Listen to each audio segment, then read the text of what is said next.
Hello everyone, and welcome to the second episode of Hearthstone Free-to-Play Champions, the series that we try to reach legend rank in Hearthstone as a free-to-play player.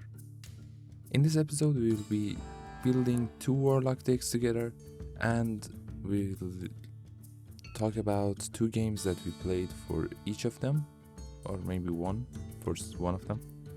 So at first I wanted to create a Zoo Warlock deck using the Warlock's core set 1. And now you may ask, well, what's a Zoo Warlock deck?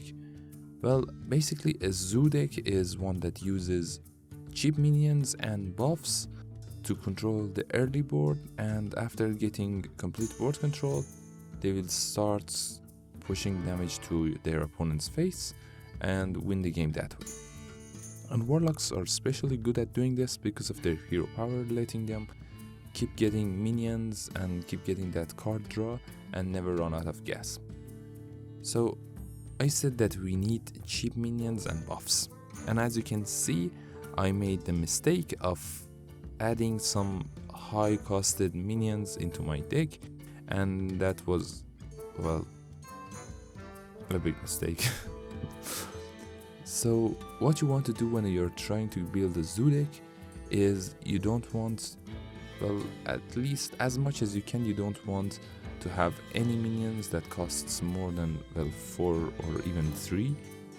So as you can see here, we have a couple of 4 drops, we have a 5 drop, we have a 7 drop, and I'm saying that you don't want them because if they end up in your hand in the early turns, well, you can't play them. If you can't play them, you can't get the early board control, and, well, that will be your downfall.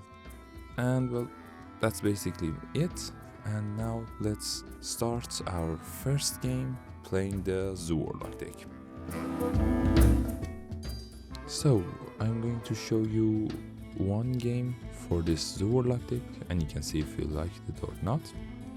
Our first game was against this Paladin, and as you can see, our starting hand was pretty much perfect, but I prefer not to have the raid leader because I usually like to play it when I have like 4 or 5 minions at least, because otherwise it's not that worth it. So I changed it and we got another 3 drop. It's as good as it gets. And playing a Zoo, you want to, well, just use all of your mana, just keep playing that minions, just keep applying pressure, and that's what we were doing. Luckily for us, our opponent didn't have a play on turn 1. They basically didn't have anything to play on turn 2, but, well, giving their silver hand recruits plus 1 attack is not that much of a big deal when I'm playing a Zoo Warlock.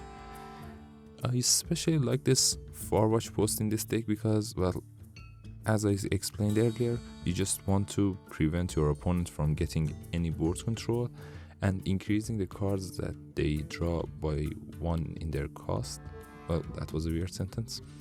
Increasing the cost of what they draw by 1 is just a good disruption. So they played a 3-4.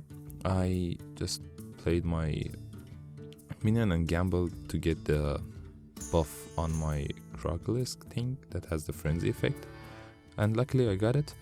So I could have activated the frenzy effect to just push some damage to my opponent's face and clear their minion. They dropped their, well, now 4 mana for Taunt Divine Shield. It was still okay, and now you can see, well, what I mean by dominating the board earliest, well, in the early stages of the game. So now we're getting, well, as good as a board control that we can. Our opponent doesn't have anything to play. They drop a 4 mana 3/3 that, well, doesn't help them at all because that Farwatch post can't even attack.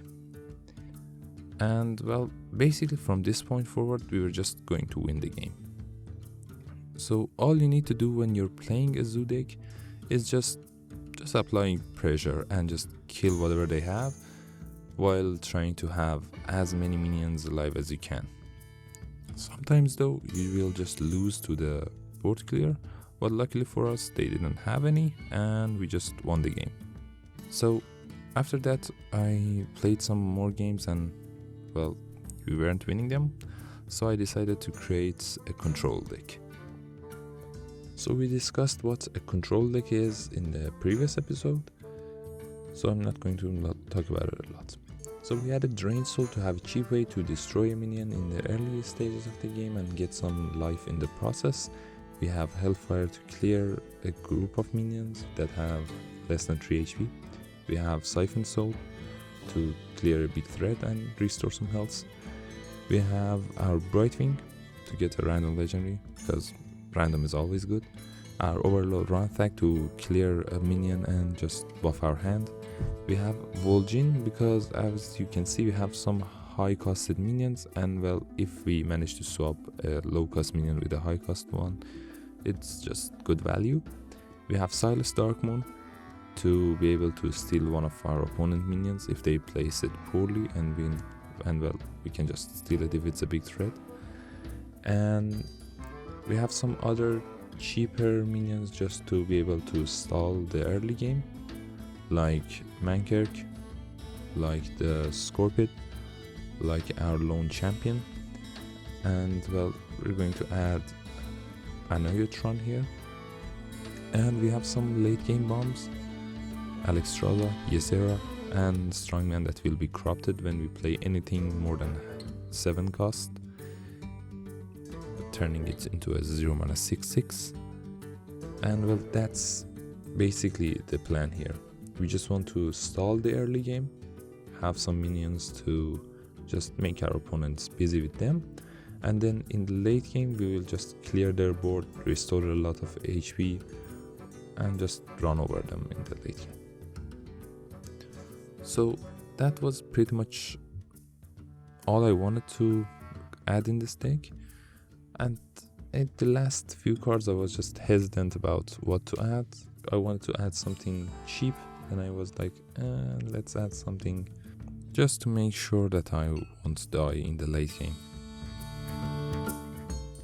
So once again, we're going to look at one game to showcase how the deck is played. I wanted to include 2, but the game takes too long when you're playing a control game. So our first opponent was, well, our first and only opponent was this priest. And well, when you're facing a priest, they usually don't have that much of an aggressive playstyle. So I kinda knew that I'm going to win this game. But things can change suddenly, so don't be like, okay, I'm going to win this game 100%. Our starting hand was, well, good enough because we had 2 Anayotrons just to stall out the game, and that's pretty much it. So our opponent just coined a 4 watch post here, and something that I wanted to talk about this watch posts is, yes, they are good, but you need to apply pressure when you're playing a watch post deck, because if you don't, it's just doing nothing. And for example, I'm playing a control deck, and well, they just increased my 2 of my cards cost by 1, which is like, okay, what next? And well, as you see, that's not effective. As you have seen in the previous game, you need to apply pressure when you're playing one of those watch posts to, well, amplify their effect. Because when your opponent is getting a cost increase in what they draw, they usually tend to not be able to answer to what you play. So our opponent played some minions, we played some minions, and we just had our taunted Divine Shield minions just to stall the game. Then they kindly replaced my 2/4 with taunt into a free 6/6, and then I don't know why they traded their minions into the free 6/6 that I had. So I just played my Bloodhoof, and well, I was thinking about playing the Ransack, and I was like, I can play the next turn with a hero power to have more cards in hand, and well, it's not killing anything yet, so yes, I decided to play a slower game. They completely ignored my Bloodhoof and just went face. And as I said, this turn I could have used my hero power and played the round tag. I was thinking about discovering a spell, but then I was like, I can get an extra card and buff that one as well. So I used the hero power, played the round tag, buffed it all, and just cleared one of their minions. And now I have a hand that's buffed by +1/+1. I can buff it again if the round tag survives, but unluckily for us, it doesn't. They use initiation on it, they get a copy, and well, now they can buff their hand by 1. And no, that rush can't go face. Use the trade. Use it to trade. Thank you. So I was thinking about, well, playing an Infernal. That was why I wanted to like hit the Vol'jin with it. And then I was like, I can just play 2 minions, discover a spell, and well, use my hero power. By the way, keep in mind to, if you're planning your turns and you're playing a Warlock or any other class that you want to like draw a card or multiple cards in your planned turn, use the draw first. Don't make ordering mistakes like me. So again, they played another Watchpost without any threat to well being applied alongside it. So I just killed it with the poisonous. I mean, what did that Watchpost achieve for you? Just why do you do that to me? And then I played my 9-drop. Then I had my Strongman corrupted as well, so I played that one. And now we have 2 big taunts that they can't get through. So I was like, we can start pushing damage to our opponent's face. I just cleared one of the minions to, well, get some life gain in case the Shadow Council whiffed. By the way, I just chose the Shadow Council because it's more of a meme type play. But we got lucky, we had one of our cards being transformed into Ticketus. And Ticketus is the sole reason that the control Warlock decks are so strong. Because, well, just destroying 7 of your opponent's cards from deck is just fantastic. And you can do it twice with Yesharaj. So, well, that's good as it gets. That's as good as it gets. So our opponent cleared one of my taunts and played a poisonous. It's well, okay. And if I was them, I wouldn't have traded both of my 5/5s into the, well, 7/7 because I have a poisonous.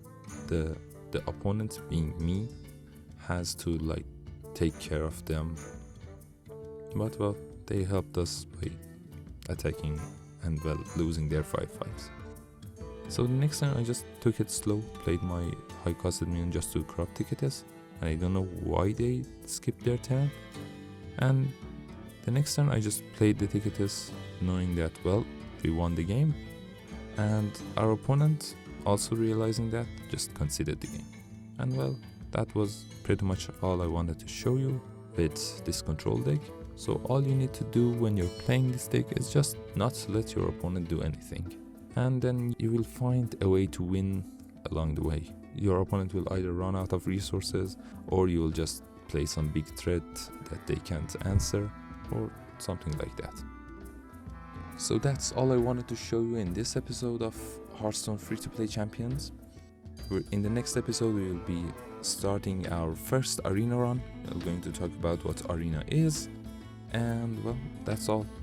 If you have enjoyed the video, make sure to leave a like, and if you're not subscribed yet, make sure to click that red button under the video, and I will see you guys in the next one.